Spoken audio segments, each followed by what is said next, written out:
Aquilo que aconteceu a seguir alterou tudo. O Irão divulgou imagens de um lançamento de mísseis que alegadamente atingiu um porta-aviões americano. 150 mísseis. Sem aviso, sem diplomacia, sem um último sinal de que aquilo era apenas mais um movimento de pressão no Golfo. Apenas 150 mísseis hipersônicos iranianos a erupcionar das posições de lançamento pelo território continental, rasgando o ar às cegas na escuridão e no calor, depois virando em direção a um grupo de combate de porta-aviões americano no Estreito de Hormuz, a uma velocidade tão violenta que mesmo as tripulações mais treinadas compreendem imediatamente uma única verdade. Não resta tempo confortável. Começa antes do amanhecer, naquela estranha hora morta em que o Golfo ainda parece adormecido à distância. Os petroleiros continuam o seu trânsito, as escoltas mantêm a formação. As luzes de navegação cortam linhas finas através da água negra. Os ecrãs de radar brilham com o mesmo ritmo familiar de sempre. O porta-aviões move-se como uma cidade flutuante de aço e poder, rodeada de contra-torpedeiros, sensores, aeronaves e doutrina. E depois o quadro muda. Não com pânico. Com dados, um clarão térmico. Depois outro. Depois um conjunto. Depois uma torrente de assinaturas de lançamento a aparecer tão rapidamente que, por um momento terrível, a arquitetura de aviso precoce parece hesitar sob o peso do que está a receber. Porque um míssil pode ser um sinal, alguns mísseis podem ser coerção. Uma salva coordenada pode ser escalada. Mas 150 mísseis hipersônicos lançados contra um grupo de combate americano dentro do Estreito de Hormuz não é sinalização de forma alguma. É uma tentativa de forçar a história em tempo real. É uma tentativa de colapsar a distância entre ameaça e impacto de forma tão brutal que o defensor já não consegue viver dentro do processo normal de tomada de decisão militar. É um evento de saturação e está a acontecer numa das vias navegáveis mais perigosas da Terra. A norte situa-se a costa iraniana, armada, vigiada, preparada. A sul, as vias de navegação apertadas por onde circulam enormes porções da energia global sob tensão estratégica constante. Entre elas, cascos de aço, tráfego comercial, geometria de defesa antimíssil, vigilância e um porta-aviões americano grande o suficiente para dominar o horizonte, mas ainda vulnerável à verdade mais antiga da guerra. Tudo o que pode ser encontrado pode ser atacado. Depois o quadro de trajetórias começa a multiplicar-se. Retornos a alta velocidade, vetores conflituantes, variações de altitude, objetos que se separam e recombinam nos ecrãs táticos de formas que punem tanto a hesitação como a certeza prematura. No interior dos espaços de combate do grupo, a atmosfera não se torna caótica. Torna-se fria. Os rumos são anunciados, as trajetórias são classificadas, as distâncias colapsam. Os oficiais de defesa antimíssil inclinam-se para os ecrãs. A equipa de comando deixa de questionar se aquilo é uma demonstração de força e começa a calcular quantas oportunidades de interseção existem antes que a teoria se torne impacto. 150 mísseis hipersônicos, todos em aproximação. Nessa escala, a intenção já não é uma questão de interpretação. Isto não é brincar com o abismo. Não é pressão controlada. É uma tentativa deliberada de saturar as defesas navais estratificadas com velocidade, com pressão e demasiadas decisões a chegar ao mesmo tempo. E durante alguns minutos brutais na escuridão sobre Hormuz, parece exatamente tão perigoso como o Irão pretendia que parecesse. O Estreito de Hormuz não é apenas uma via navegável. É estratégia comprimida. É geografia afiada em ameaça. Em oceano aberto, as frotas podem trocar distância por tempo de reação. Podem reposicionar-se, alargar o espaçamento, criar espaço para erro e deixar a geometria defensiva respirar. Hormuz não oferece quase nenhuma dessa generosidade. Aqui, a distância desaparece depressa. As ameaças chegam cedo. Cada navio partilha a água com petroleiros, escoltas, plataformas de vigilância e consequências muito além do próprio combate. É por isso que a localização é tão importante quanto os mísseis. O Irão passou anos a construir a sua lógica militar em torno deste ambiente específico. Não pode espelhar os Estados Unidos porta-aviões a porta-aviões ou frota a frota. Por isso investiu em pressão assimétrica. Sistemas de lançamento costeiros, drones, mísseis antinavio, doutrina de enxame, ameaça costeira estratificada. E agora, neste cenário, um conceito de saturação hipersônica construído em torno de uma crença implacável. Se armas suficientes chegarem suficientemente depressa, mesmo o melhor escudo pode ser forçado a falhar uma vez. E uma vez pode ser suficiente, porque um porta-aviões americano não precisa de afundar para chocar o mundo. Só precisa de ser atingido. Um impacto no convés de voo, um incêndio perto das aeronaves estacionadas, uma rotura em sistemas expostos, uma imagem de fumo a subir de um porta-aviões no Estreito de Hormuz antes de os mercados abrirem e antes de os governos conseguirem controlar as primeiras manchetes. Esse é o poder do ataque antes de um único míssil se aproximar. O grupo de combate não está desprotegido. Nenhum porta-aviões americano atravessa Hormuz como um símbolo solitário. À sua volta está a maquinaria real do poder naval americano. Contra torpedeiros que estendem a defesa antimíssil para fora. Cruzadores que gerem o quadro mais amplo. Guerra eletrônica já a moldar o espaço de batalha. Aeronaves em alerta. Radares ligados em rede. Células de lançamento vertical prontas. Tripulações em múltiplos convéses a olhar para o mesmo problema ao mesmo tempo. Não é um conjunto de navios separados, é uma rede de combate. E no momento em que as trajetórias dos incomings começam a acumular-se, cada camada dessa rede sente a pressão em conjunto. A longa distância, os números ainda são abstratos.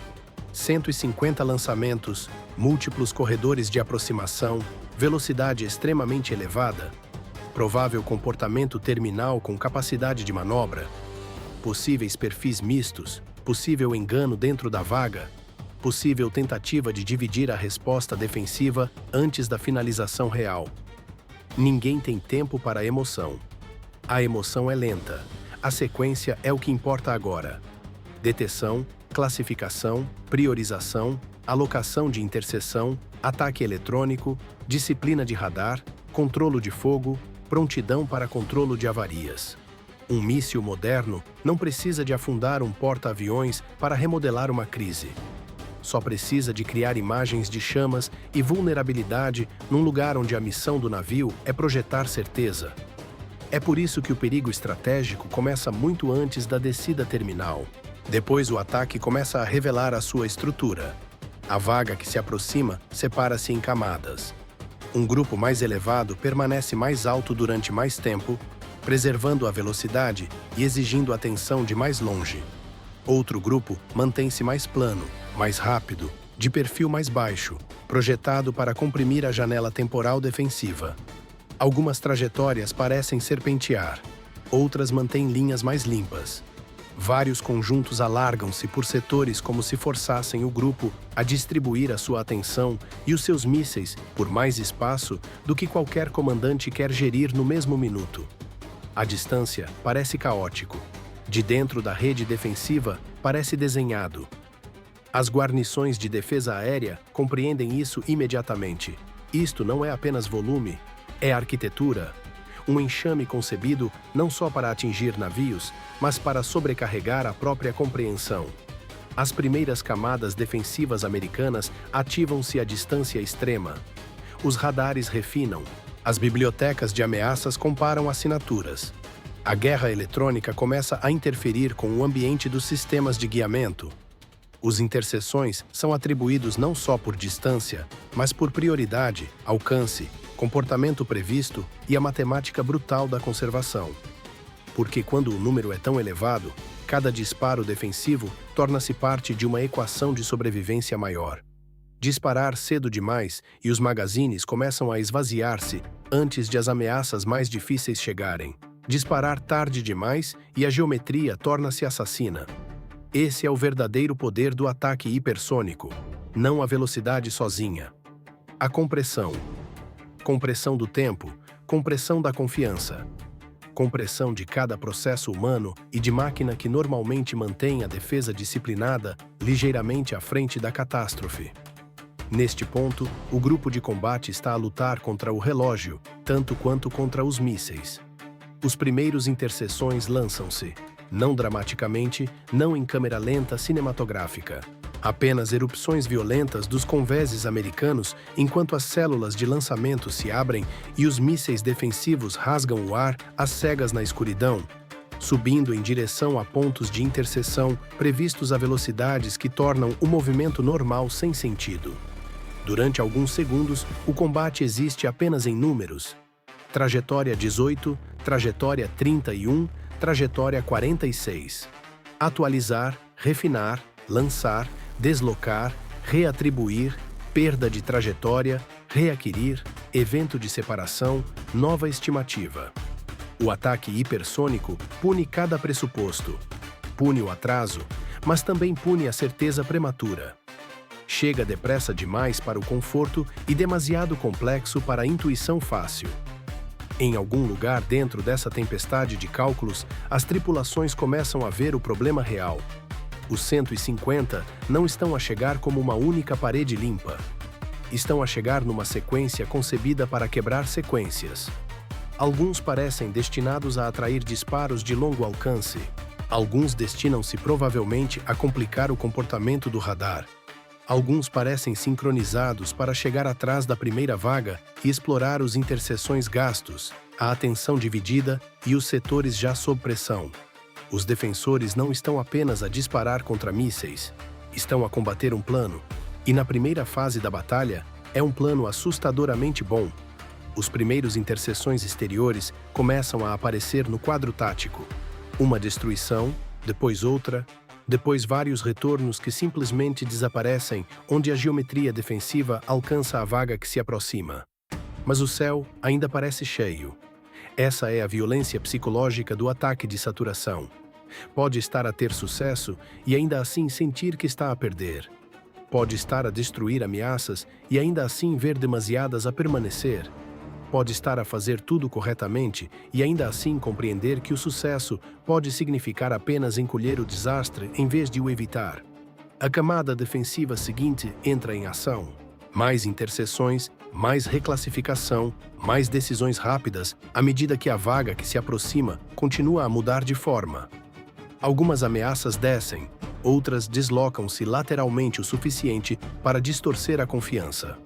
Algumas mantêm linhas estáveis, como se convidassem a um disparo antes de alterar o comportamento na margem da janela de interseção. A clareza torna-se tudo, porque a saturação só funciona se a confusão ultrapassar a compreensão. Só se o defensor vir fragmentos em vez de um quadro partilhado. Só se o medo se propagar mais depressa do que a coordenação. Mas a defesa naval americana foi construída em torno do princípio oposto. Fundir o quadro. Partilhar o quadro. Deixar que a certeza de uma plataforma se torne a arma de outra. Deixar que o radar de um navio se torne o disparo de outro. Deixar que o grupo lute como um único organismo, em vez de cascos isolados à espera de serem atacados. Essa é a teoria. Agora a teoria tem de sobreviver ao contacto. Os primeiros fragmentos de mísseis começam a cair no Golfo. Depois mais. Metal a arder, destroços em chamas, pedaços partidos do que segundos antes era a morte que se aproximava. Mas a barragem continua a fechar, porque os defensores não estão a lidar com 10 ameaças. Não são 20, não são 50. Estão a lidar com um número suficientemente grande para que cada interseção bem-sucedida ainda deixe demasiado perigo a mover-se por demasiado espaço. À média distância, a postura do grupo de combate endurece. As escoltas ajustam-se. A guerra eletrônica intensifica-se. O cruzador mantém o quadro mais amplo coeso. Os contratorpedeiros apertam a propriedade de setor. O próprio porta-aviões começa mudanças subtis de manobra, não porque possa escapar a mísseis hipersônicos, mas porque mesmo pequenas alterações de orientação podem mudar a geometria terminal. Alguns graus podem importar. Um bordo deslocado pode importar. Uma linha ligeiramente alterada pela água pode tornar-se a diferença entre uma solução letal e uma falhada. Esta é a fase em que o tempo deixa de se sentir normal. As vozes mantêm-se niveladas. As mãos movem-se mais depressa. A linguagem torna-se mais curta. Ninguém desperdiça palavras. O combate entrou no seu meio mais perigoso. Não o choque da primeira detecção e ainda não a ferocidade da defesa final, mas a secção onde a lógica do inimigo é totalmente visível, e o suficiente dela ainda permanece para funcionar. Nesta fase, a vantagem americana não é apenas hardware, é ritmo. A velocidade a que tripulações e sistemas ligados em rede conseguem compreender o combate versus a velocidade a que o ataque consegue continuar a mudar. E durante vários minutos difíceis, essas duas velocidades disputam uma corrida. A camada seguinte de mísseis defensivos lança-se. Desta vez, o padrão é mais seletivo. Nem todas as trajetórias recebem o mesmo tratamento. Nem todos os objetos merecem a mesma urgência. É aqui que a doutrina deixa de ser teoria e se torna sobrevivência. Prováveis penetradores, ameaças terminais de alta confiança, possíveis iscas, conjuntos de segmento. Os defensores não podem escolher perfeitamente. A perfeição demora demasiado tempo. Só precisam de escolher corretamente o suficiente. Depois, a primeira fenda aparece na cadeia de sincronização iraniana. Um míssil perde a cobertura do grupo à sua frente. Outro alarga mais do que o previsto. Um terceiro manobra com força suficiente para dar à defesa uma previsão mais limpa. Depois mais, depois mais. A vaga ainda é violenta, ainda é perigosa, ainda é massiva em consequências, mas já não é uma máquina perfeita. Está a começar a tornar-se números, e os números podem ser priorizados. Os números podem ser resolvidos. Os números podem ser destruídos. Depois, o céu fica mais baixo. Esta é a fase que os planeadores mais temem. Não porque o ataque seja mais recente, porque é mais próximo. Algumas salvas exteriores desapareceram. Algumas ameaças a média distância já foram apagadas, mas o suficiente sobreviveu. O suficiente manteve a velocidade. O suficiente manteve a disciplina. O suficiente chegou ao envelope terminal. Agora o combate torna-se selvagem. Os sistemas defensivos de proximidade aquecem. Os radares de rastreamento refinam-se até uma precisão quase implacável. As armas automatizadas fixam-se nos sobreviventes mais perigosos com aquela frieza mecânica que parece menos combate e mais matemática sob pressão. Tudo o que era abstrato a longa distância torna-se agora dolorosamente físico. Não assinaturas de lançamento, não previsões. Armas reais a entrar em aproximação contra navios reais, com tripulações reais que sabem que se um míssil atingir o lugar errado, ninguém se importará com quantos foram interceptados antes. As primeiras destruições terminais são feias. Um clarão, uma explosão, uma correção. Um míssil que se aproximava desaparece em fragmentos tão próximos da formação que os destroços chovem pela água em arcos ardentes. Depois outro morre mais baixo e mais violento.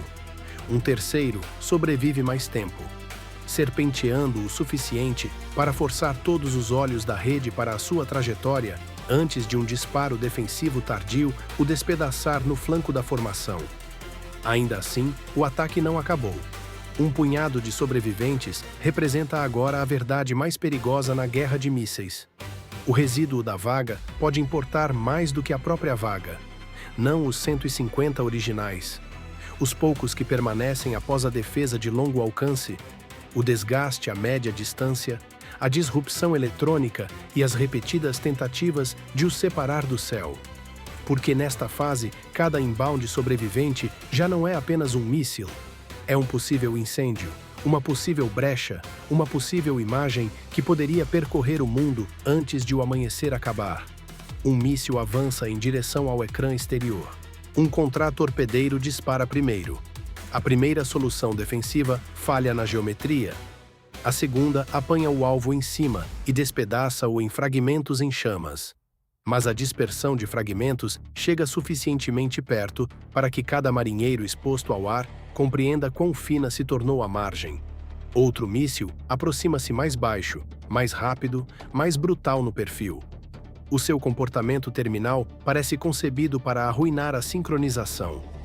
Desce, corrige, depois estabiliza numa linha tão direta em direção ao corpo principal do grupo que durante alguns segundos horríveis, toda a batalha parece estreitar-se em torno desse único contato. A distância colapsa.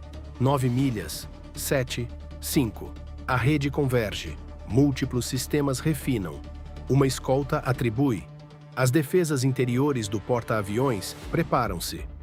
A guerra eletrônica ataca o ambiente do sistema de guiamento. Por um instante prolongado, nada muda. Depois o míssil vacila, apenas ligeiramente. Não teatralmente, mas o suficiente. Um disparo defensivo final sobe e destrói-o num clarão violento de fragmentos e fumo que rasga brevemente a escuridão como uma ferida. Ninguém celebra. Não há espaço para celebração porque ainda há mais atrás. Agora o ataque chega à sua verdade mais perigosa. O número original importa menos do que importava no lançamento.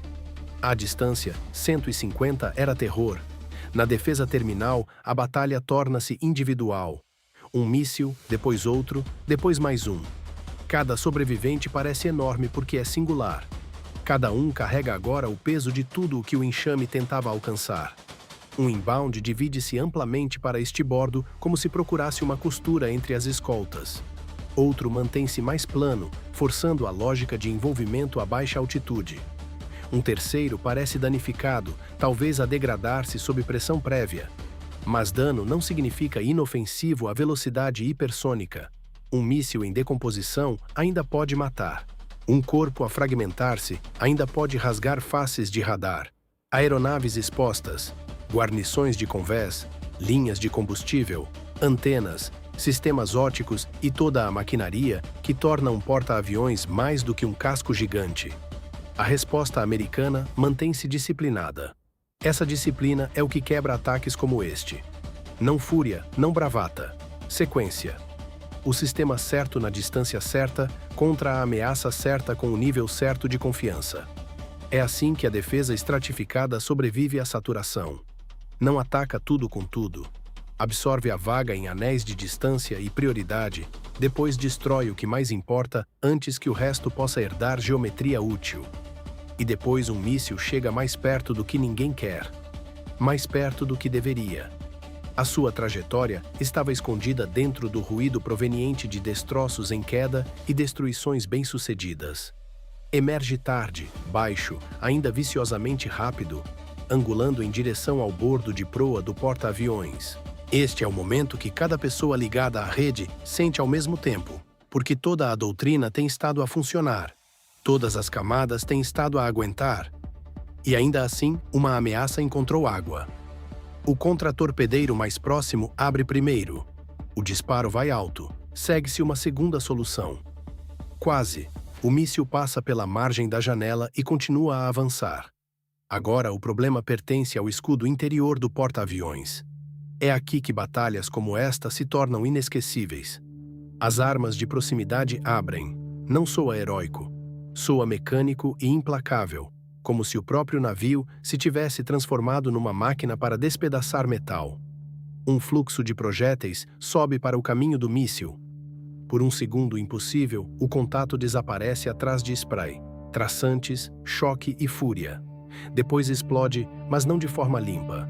O corpo principal está destruído. A ameaça foi eliminada. No entanto, os fragmentos continuam a avançar e a expandir-se, suficientemente próximos para que todos os que estão a observar compreendam que o porta-aviões não se defendeu simplesmente. Sobreviveu a um quase-evento. E os quase-eventos importam. Alteram a psicologia, provam que a pressão consegue chegar perto.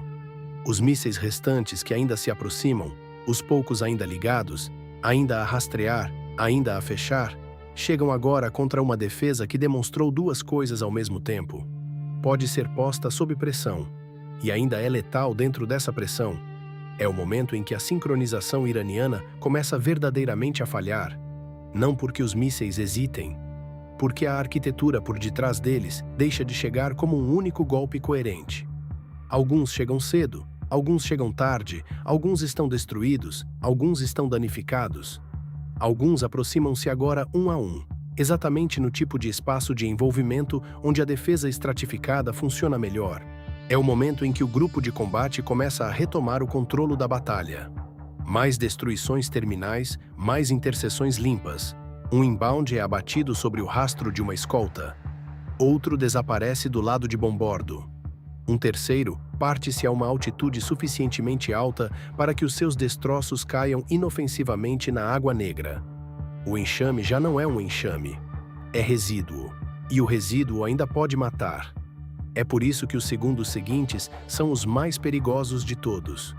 Um míssil, minúsculo no ecrã tático e enorme em consequências, usou fumo, destroços e confusão das interseções anteriores para chegar mais perto do que qualquer outra ameaça restante. A sua linha é feia, direta, real. Não está a serpentear descontroladamente, não precisa. A sua única arma agora é a velocidade bruta e a possibilidade de que os defensores já tenham passado demasiados segundos a resolver demasiados outros problemas. Fecha rapidamente. O contratorpedeiro que guarda aquele setor dispara. Falha, reatribuir. O cruzador alimenta. Os sistemas do porta-aviões fixam-se. O míssil continua a avançar. Nesse ponto, ninguém precisa de um ecrã para saber o que está a acontecer. Conseguem ouvi-lo nas vozes breves, conseguem senti-lo na sincronização, conseguem sentir a mudança que percorre um navio de guerra quando uma arma que se aproxima cruzou a linha de desafio tático para evento iminente. Mais uma camada defensiva entra em ação. Uma explosão, uma correção, depois uma detonação tão violenta e tão próxima do bordo do porta-aviões que por um instante terrível, cada ângulo de câmera desaparece em luz, spray, fumo e choque. Quando a imagem regressa, o navio ainda está lá, ainda a mover-se, ainda inteiro, ainda vivo no combate. E todos os que estão a observar sabem exatamente o quanto esteve próximo. Depois, quase de repente, o ataque começa a morrer. Não de forma limpa, não de uma só vez, mas inconfundivelmente.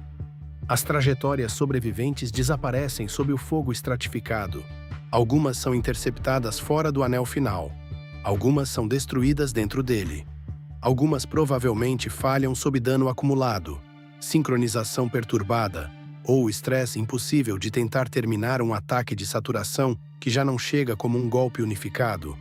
O que começou como 150 mísseis hipersônicos a tentar comprimir o céu num único pesadelo termina como os ataques de saturação, falhados frequentemente terminam. Sincronização quebrada, trajetórias mortas, fragmentos em queda e oportunidade perdida. Minutos após as primeiras assinaturas de lançamento terem aparecido, o grupo de combate reporta nenhuma ameaça inbound ativa dentro do alcance terminal letal.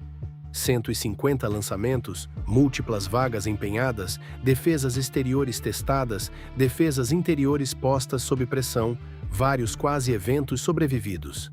Porta-aviões intacto. Convés de voo intacto. Nenhum incêndio catastrófico, nenhuma destruição da missão. Nenhuma imagem icônica de um porta-aviões americano a arder em Hormuz ao amanhecer. Agora é necessário seguir a lógica.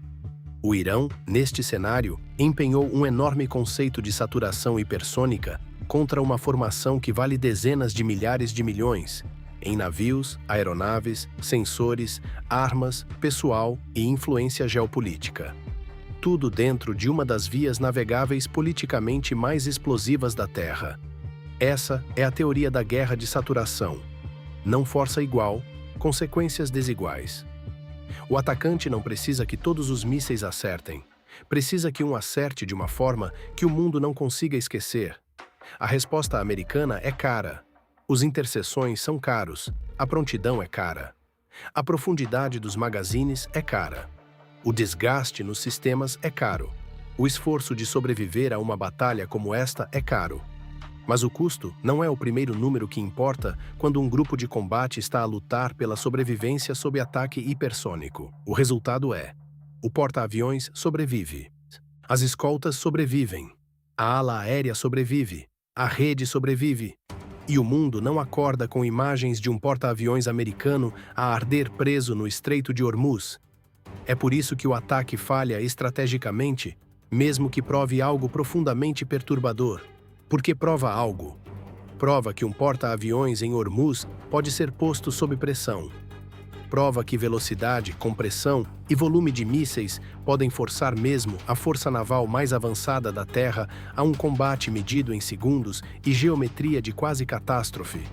Mas prova também outra coisa. Um grupo de combate de porta-aviões americano não é um navio massivo à espera indefeso sob o céu. É um escudo em movimento feito de sensores, escoltas, interseções, guerra eletrônica, treino, disciplina e tomada de decisão ligada em rede, construído para exatamente este tipo de caos. O plano de ataque tinha pontos fortes reais: velocidade, volume, pressão multi-eixo, manobra terminal, teoria de sobrecarga, pressão de sincronização, exaustão defensiva. Cada parte dessa ameaça era real. Cada parte chegou perto. Cada parte falhou, não porque o porta-aviões fosse intocável. As margens estreitas foram descritas, não porque os defensores fossem destemidos. Estiveram a segundos do desastre mais de uma vez.